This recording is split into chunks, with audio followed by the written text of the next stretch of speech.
correct. And If they violate our therefore, community standards, we would remove them. yes, thank you. And therefore, it's fair to say that the platform has a duty to prevent the spread of such posts because they can cause harm. Would that also be correct? Mr. Congressman, we have a duty to act on content that violates our community standards, and in some cases, specifically if it violates local law. No, Doctor, my point is that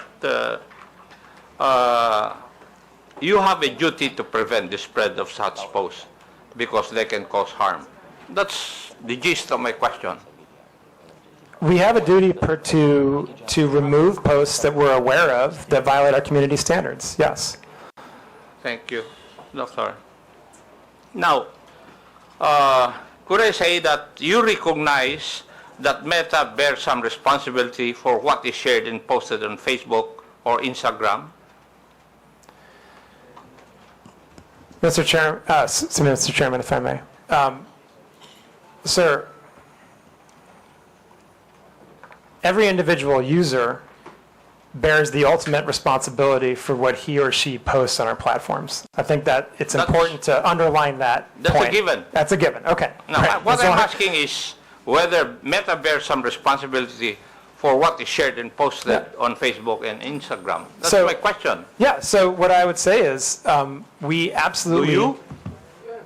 Yeah, sir, if I may, we very much believe that we have a responsibility to provide a safe platform for our users around the world, including in Philippines. That's your obligation.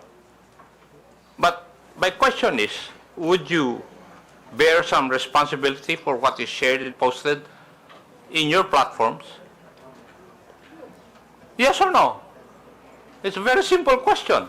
Sir, I just want to be really clear about this again, okay? Our responsibility is to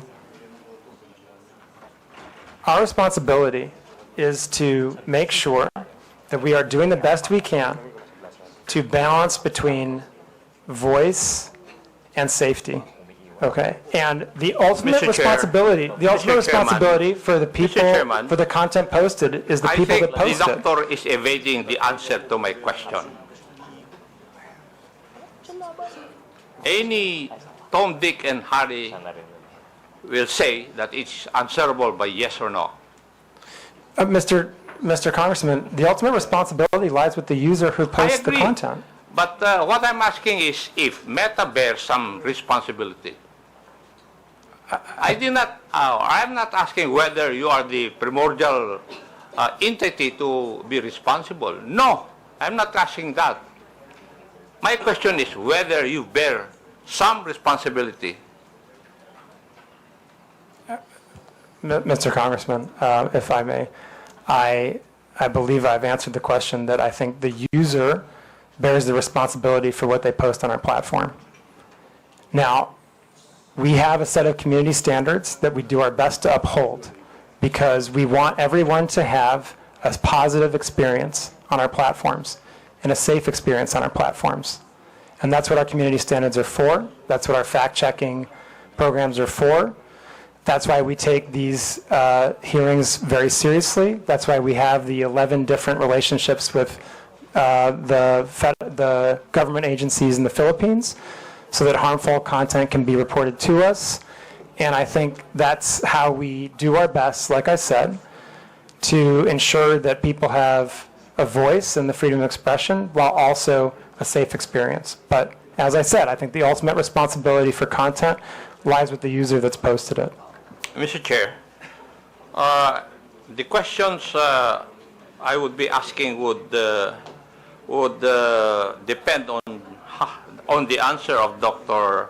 Frankel insofar as whether Meta bears some responsibility, and therefore, since he has said that he cannot answer me directly, I will not ask the other questions. But may I make a manifestation, Mr. Chair? It seems from our discussion that social media platforms are making some effort to curb the spread of fake news in this country. However, I disagree with the impression that acting merely as host of user-generated content exempts these platforms from any liability for the harmful content they allow to be exhibited.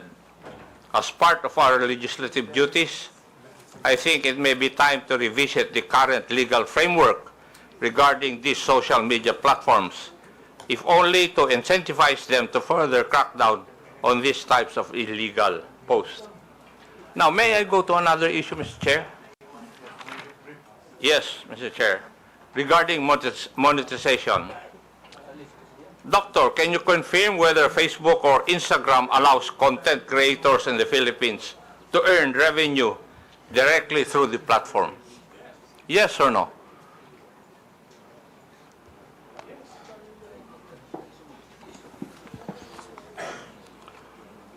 Congressman, I believe the answer is yes, but I want to make sure to check on that.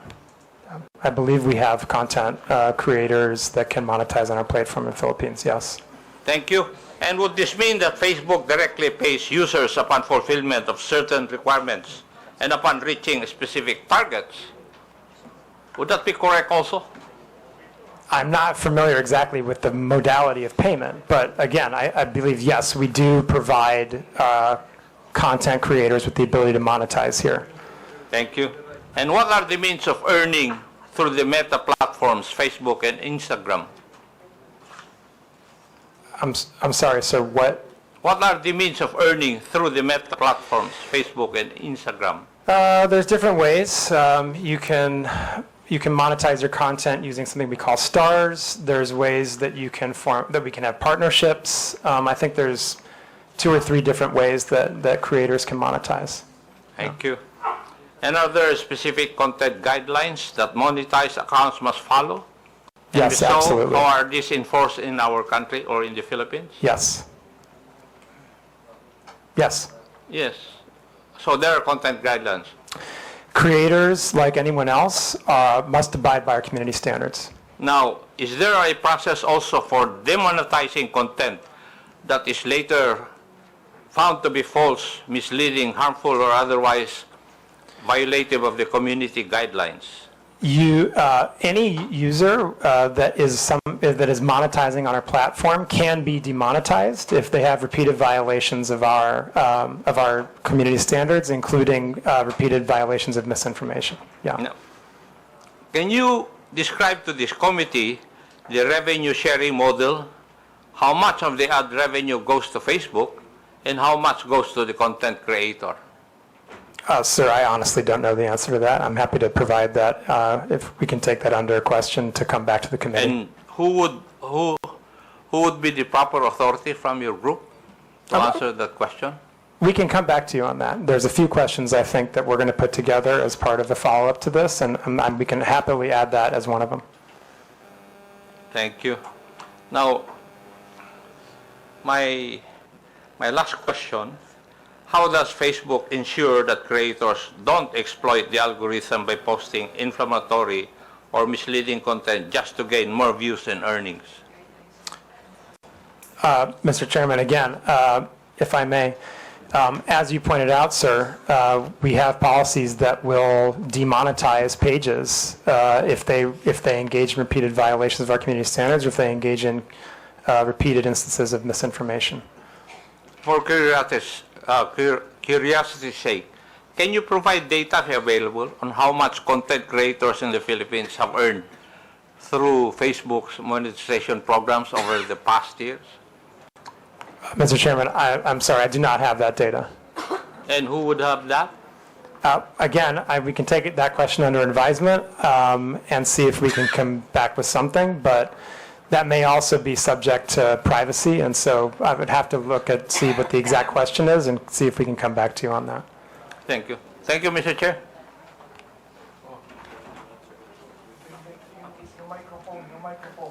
Pakipatay. Thank you. Okay, for a last manifestation, you're given 5 minutes, Honorable Abante. Mr. Chair, thank you very much. I really would like to ask some questions, but I'm not going to ask any questions anymore. But as I listen to your explanation, I begin to realize And I don't understand what Meta actually is, all right? I have to admit I'm ignorant of what you're trying to do. But I would think, Mr. Chair, that Meta is a self-regulatory agency because you have community standards. Content and accounts that violate our community standards, including harmful misinformation, and you remove it. And you're not telling us that you have, in a way, a responsibility to do it. You have, because you are a self-regulatory agency of your company, of Facebook. Now, Mr. Chair, I'd like to ask if Meta could be able to provide us a data of whatever your community standards are, because we don't even know. We'd like you to give us a data of what you mean by harmful this misinformation. I'm not going to ask this question anymore because I know you're going to answer us with a lengthy statement, but just give us a data. What do you mean? Guidelines. What do you mean by community standards? What do you mean by harmful misinformations? Just give us the guidelines for that. Can you do that, Mr. Chair? Mr. Chairman, if I may. Congressman, our community standards are publicly published and available on Mr. Chair, I'm asking that you give us the data. Not being able to see it on public. We would like to ask you to give us the data. Anyway, Give us the guidelines for your community standards. there are many requests as per interpellation from the different congressmen. So we will incorporate all these requests, requesting data. Thank you. Including your Guidelines. request regarding the community's standard guidelines. There was a request also from Arlene Brosas. So we will incorporate this on our official communication, and hopefully you'll also to give us a feedback. Just one thing, Mr. Chair. Comparing the Philippines to different countries, do we have more misinformation here and violation of community standards? Do we have more of that than any country in the world? Do we have more? Mr. Chairman, if I may. Congressman, I think that I would have to go back and look at the statistics, but we publish our transparency report on community standards enforcement every 6 months. And our fact checks, again, are also very transparent. That information is publicly available, as is our community standards. All the information that you've just requested is publicly available information. So, Rob, Thank did you you. want to add Thank you. anything? You're asking, with your indulgence, Mr. Chairman, you're asking, obviously, Congressman Abante, a very important set of questions. The first thing I would say is just to reiterate, our community standards are readily available online. Number two, they're iterative. So in our consultations with your government and many others, they're revised with a lot of regularity. A lot of what we do is self-regulation, to be fair. But here in the Philippines, sir, if I may, we not only consulted with, we agreed to lots of legislation that has placed on us turnaround time burdens when it comes to certain types of harmful content, data disclosure burdens, not burdens, but obligations that we've agreed to, and we're beating turnaround times. We are largely compliant with data requests. I would hope, and I wouldn't dare speak for the law enforcement community here, but I would hope that they would agree that we are amongst, if not the most forward-leaning when it comes to protecting our Filipino community of users. And I absolutely think I understand that we're in the middle of an election cycle. Things are heated here at the moment, but that does not distract me or my team from our constant, everyday work in battling off-platform harm for our users. And not everything we do is self-regulating. We do a lot to follow local law. And reasonable people like myself in your good office, we're going to have disagreements along the way. I think the point is to keep these dialogues open So with that, I do want to genuinely thank Congress for allowing us to be here today. Maraming salamat po. Thank you for that. Yeah, I would just emphasize, Mr. Chairman, we heard a lot of questions today, and very good questions, very fair questions. I hope that the answers we provided in the presentation were educational, informational, and I hope that we demonstrated, as Rob just pointed out, the very strong collaboration we've had with many different parts of the government, different administrations, Congress, on developing regulation and laws, implementing them, living up to our legal obligations here in Philippines, and again, being a platform that is a positive social net good for Philippines, because it helps people build their businesses. It helps the economy grow. It helps people connect to their loved ones for free. It helps people learn about the world and gain new skills. And of course, with the election coming, we're absolutely determined to protect the integrity of the election on our platforms. And I hope that we can have more of these conversations. Congressman, we're very happy to sit down and collaborate on additional regulation if you feel it's necessary. There's a number of different examples of how we've worked with Congress over the years. Most recently, for example, on the Internet Transactions Act.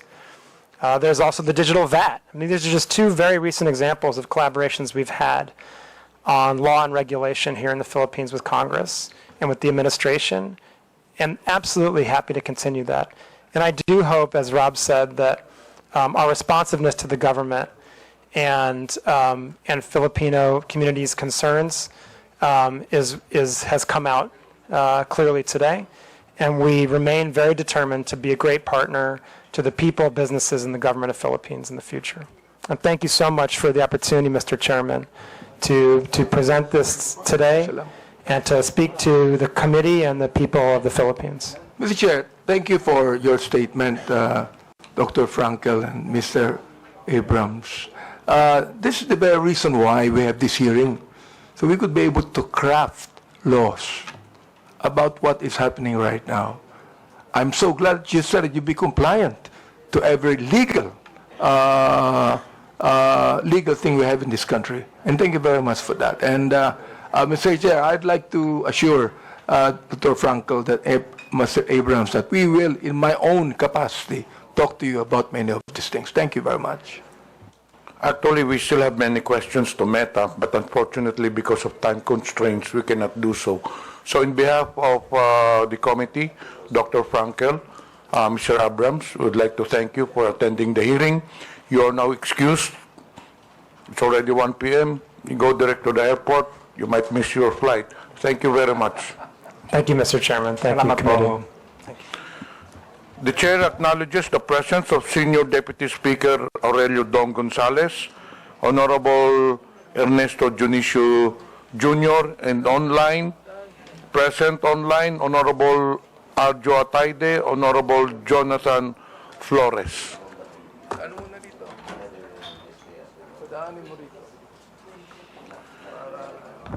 We have 5 issues to be discussed in today's hearing. 1, social media platforms. 2, celebrities. 3, testimony from Commodore Tariela. 4, testimonies from social media influencers. And the last one is testimonies from government agencies. So for celebrities, may I understand Kabayan Noli de Castro is present, so may I request the COMSEC to invite Mr. Noli de Castro.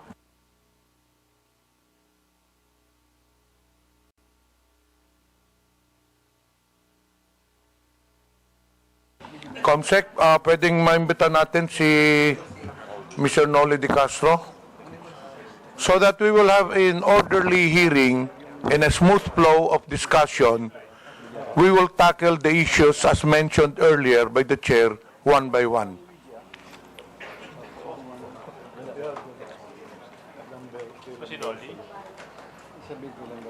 Comsec, I understand, I was informed earlier that Mr. Noli de Castro is in the holding room. Yes, sir. This one is waiting. Okay.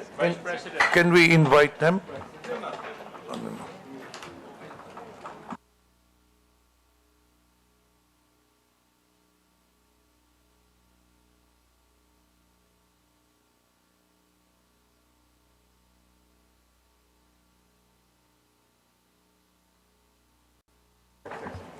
Comsec, paki-escort lang sa upuan si Mr. Noli de Castro.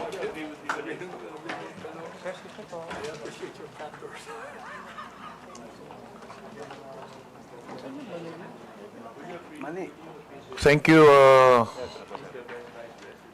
Kabayan Noli, for attending the hearing. We will give you an opportunity if you would like to make an opening statement.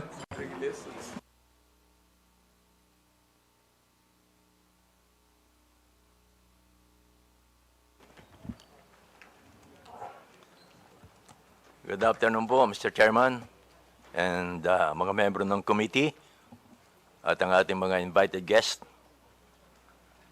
Kanina po nanonood ako doon sa loob ng hearing ho ninyo. At sinusuportahan ko po itong initiative ninyo na labanan ng mga fake news. Kasama ho kami dyan. Yung mga misinformation at saka disinformation. Kasama na rito po ang deepfake. Naging biktima rin ho ako niyan. Marami sa aming mga broadcaster. Bunso din po ng Gen AI at ang iba pa mga advanced technology po ngayon. Hindi natin mapipigilan ho yan. Kanina, I'm sorry, hindi ninyo napag-usapan sa Meta yung advanced ng technology. Kasi hindi ho talaga mapipigilan. Yung pinsalan na dulot nito ay hindi lamang po sa aming mga personalidad and even to you, Congressman, kundi pa sa pangkalatan sa publiko na nakababasa, nakakita at nakakapanood po nito. Kailangan ng sabayang pagkilos para sa education ng publiko at sa aming media practitioners para mamulato ang mas nakararami tungkol sa masamang epekto ng fake news sa ating bansa at sa demokrasya. Kami ho sa media ay alam ko malaki rin ang responsibility sapagkat mas mabilis kaming ma-check ang mga fake news. At the same time, ma-check kaagad namin ang fake news. Although sana po ay naka-ready din ang mga government agencies na sagutin yung mga lumalabas na fake news. Especially sa mga congressman din po. Thank you. Thank you po. Thank you, Mr. Noli de Castro. As per our House rules po, all resource persons will have to take their oath. So, can you please rise? Comsec, please administer the oath. Comsec, please administer the oath. Please raise your right hand, sir. Do you swear to tell the truth, the whole truth, and nothing but the truth in this inquiry? Please reply. Before we proceed with Thank you, interpellation, Mr. the Chair acknowledges Honorable Geraldine Roman. The first to interpellate, Representative Kunghon. You have the floor. Thank you, Mr. Chair. Magandang hapon po, former Vice President Noli de Castro. Good afternoon po. Gaya nga po ng sabi ng ating chairman, ni Kong Johnny Pimentel, ang peking balita ay walang sinasanto. Lahat nabibiktima, lahat pwedeng maapektuhan. At bilang public personalities, isa sa madalas na nagiging biktima ng fake news ay ang ating mga local celebrities at sikat na media personnel. Mula sa peking iskandalo hanggang sa maling impormasyon, lagi silang nadadamay ng di makatarong paghuhusga. Dahil dito, may inimbita tayong mga ilang sikat na media personality para magpahayag ng kanilang karanasan bilang nabibiktima ng fake news. Mr. Vice President, I think it's fair to say na madalas po kayong nagiging subject ng fake news. Tama po ba? Opo. At dahil din po dito, nagkaroon po kayo ng pampublikong hinaing regarding sa mga fake news. Lalong-lalo na nung nakaraang linggo. Tama po ba? Opo, opo. At base sa preliminary research na isinagawa po natin, isa sa mga pekeng balita na kumakalat tungkol sa iyo ay ang nausong quote card na pagkatapos na pagka-aresto ng dating Presidente Rodrigo Duterte, kung saan sinabi mo daw na the former President Rodrigo Duterte, Tatay Digong, did not start the war to kill. He started, nasa ano po yan, meron po tayong, pwede po bang pakilabas? Yan po ba? Tama po ba, ito yung isa sa mga code card na bigay po sa inyong kaalaman na peke na sinabi niyo raw po ba? Sinabi niyo raw po, tama po ba? Medyo hindi yata ho masyadong malinaw ho ito, Mr. Chairman, tungkol dito. Ang nakalagay po doon, sir, is former President Rodrigo Duterte did not start the war to kill. Okay. He started to save lives. He gave drug addicts a chance to change, to surrender, to choose a better life. But many refused. They kept using, kept selling, kept killing innocent people. So what a leader should do, let criminals destroy families or take actions to stop them. One addict lost is tragic, but thousands of innocent lives saved, that is justice. Duterte made the streets safe. Yan po yung mga nakalagay sa quote card na na-attribute po sa inyo. Opo. Pero hindi ho lahat totoo eh. Kaya kami ho, fortunately, kami sa media, sa mga broadcaster, nakokorek kaagad ho namin on the air. On the air. Once na lumabas yung fake news, nakokorek kaagad namin. In my case, meron po akong IG na ginagawang ko kaagad doon ng word na malaki na in bold letter na fake. Tapos nakikiusap po ako sa aking mga kaibigan na may Facebook din, may IG, and other form na ipakalat naman nila na yung lumabas na ba na news item ay fake. Yun ang mga ginagawa ko para mabilis na nakakakalat yung information na that item ay fake. Thank you, Mr. Vice President. Mr. Vice President, nakikita niyo po ba yung nakalagay sa screen natin ngayon? Opo. Ito po ay galing kay ito po ay pinost, no? Ni JM, di ko alam kung paano i-pronounce itong Almine o Almine? Oh. Almine. Ayan, JM Almine. Nakalagay po dito, sabi niyo raw po na di ko binoto si PRRD dahil gustong-gusto ko talaga si VP Penny. Familiar po ba kayo sa napabalita ang sinabi niyo daw po? Opo. Alam ko ho, fake ito. Kaya gumawa kaagad ho ako ng version ko at nilagyan ko ho ng in bold letter na fake. Mr. Vice President, kilala niyo po ba si JM Almine? Hindi po. Hindi ko po siya kilala. Sinubukan niyo po bang kilalanin kung sino yung nag-post nito? Hindi na po dahil baka mamaya hindi tunay na tao ito eh. Uso ho ngayon yun. Ano po ang naging reaksyon niyo na nakita niyo yung post na ito? Well, sanay na ho ako sa mga lumalabas na ganito eh. So ang first reaction ko ay gumawa ng paraan para may pakalat ko na fake nga ito. Lagyan ng bold letter na fake. Kumisano, ginagawa ko pa, naka-flash yung fake. At makiusap sa mga kakilala ko na may mga Facebook, IG at iba pa, na ipakalat din nila para marami po makabasa.